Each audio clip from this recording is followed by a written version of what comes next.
All right, so now we're going to be covering just basic punching for white belts, which is the jab cross combination.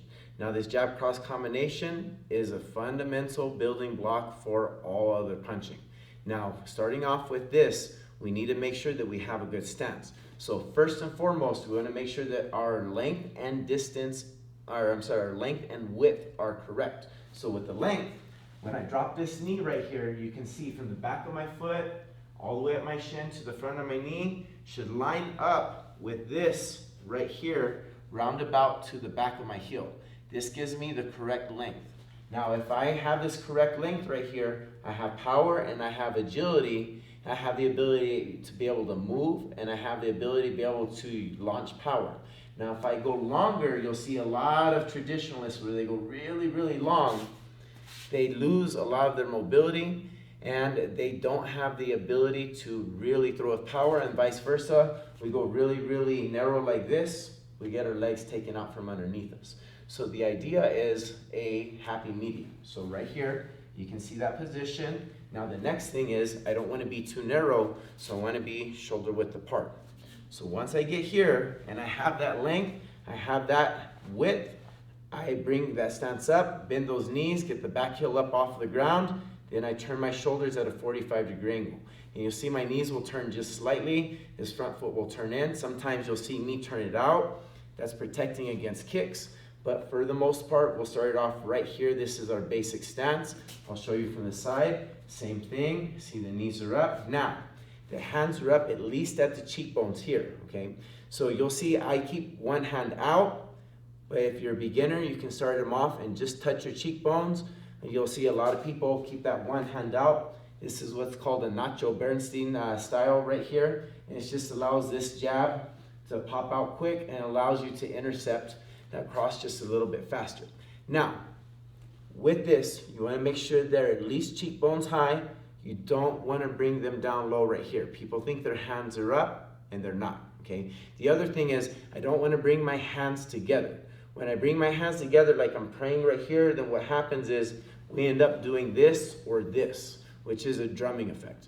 We want to stab straight out with our punches, so I want right hemisphere, left hemisphere. So we're in this position. Now, my shoulders are up, my chin is in, my elbows are resting on my ribs, I tuck my stomach in, so my back arches just a little bit, and this creates a good guard or a protective shell.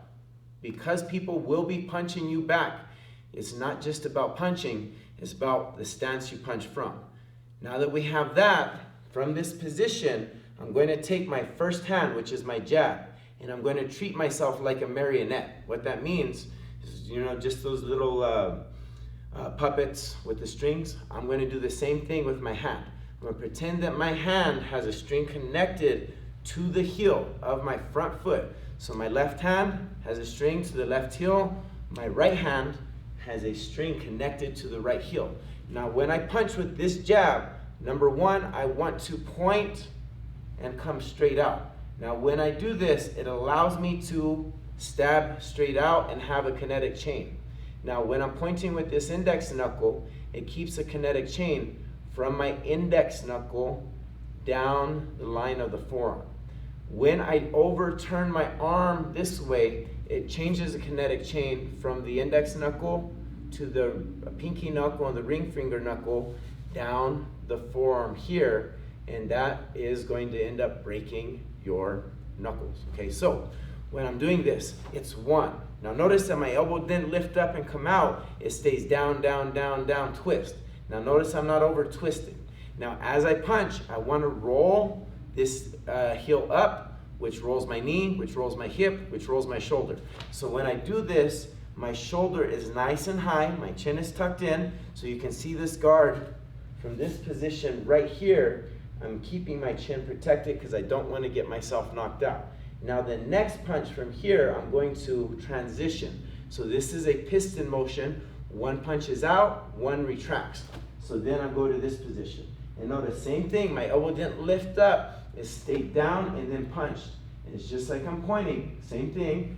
I have this kinetic chain or bone stacking from this knuckle down my forearm to this point right here. If I change it and roll it over, you can see the kinetic chain changes. Okay, so I want to make sure that it's here. Now the question is, you'll see, or you'll hear a lot of times is, well, why do we roll so much? Especially when we have on leather gloves or we're punching cheekbones. Once you actually hit, you can roll, and that does create cuts, skin rips, especially along the cheekbones and along the eyebrows right here. But the actual impact is on an angle right here this way. So I want to impact here, and I want to impact here. I don't want to roll it here, okay? Now, the next thing is I don't want to hyperextend, so I'll leave my arm straight, but not hyperextended. So it's right here this way. Now from this position, I do the same thing. It's straight and not hyperextended. So watch me slowly, because the idea with this marionette motion is my heels lift up, which drive my feet, my knees, my hips, and my shoulders, which make my punches hard. So it's 1, 2, 1, 2. Now notice as one hand's out, the other hand's back, and then when they exchange, one hand's out, the other hand's back. I keep that wrist straight, and I focus on making sure that this thumb is right here, creating a nice cliff for these first two knuckles. I don't want to have my hand like this right here. So when we're punching this jab cross, I get that nice shell right here. I take that step and I turn. 1, 2, and then 1, 2, and then we breathe. Okay, so every time we punch, once again, we create that shell because people are going to be punching us back. We breathe correctly because people are going to be hitting us. So we keep ourselves calm. We don't make ourselves too tired. If we're breathing, we're making sure that we're not getting exhausted right away. But number 2, we're not biting our tongue off. So our breathing is going to be shh, shh, or ish, okay?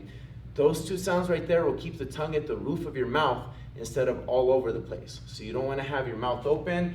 We're going to make sure we're breathing through our nose and we're breathing out through our mouth, shh, shh, as we punch. In through our nose, out through our mouth. So punching is right here. Shh, shh, shh, shh. Now notice that it's not wide. Again, it's nice and narrow. Shh, shh, shh, shh. Now from here, watch this. 1, 2, 1, 2. So my elbow does roll, but it rolls at the last second. And notice that I don't overturn. It's right here. Okay? So once again, last time, it's jab cross. Now, you'll see me take that step. As we start moving forward, we can actually cover distance. If we're going backwards, we can learn to step. But first is just learning how to turn our heels. 1, 2, 1, 2, 1, 2. Okay? Take your time and make sure that your form is correct. This is the basic jab cross for white belts. Thank you very much.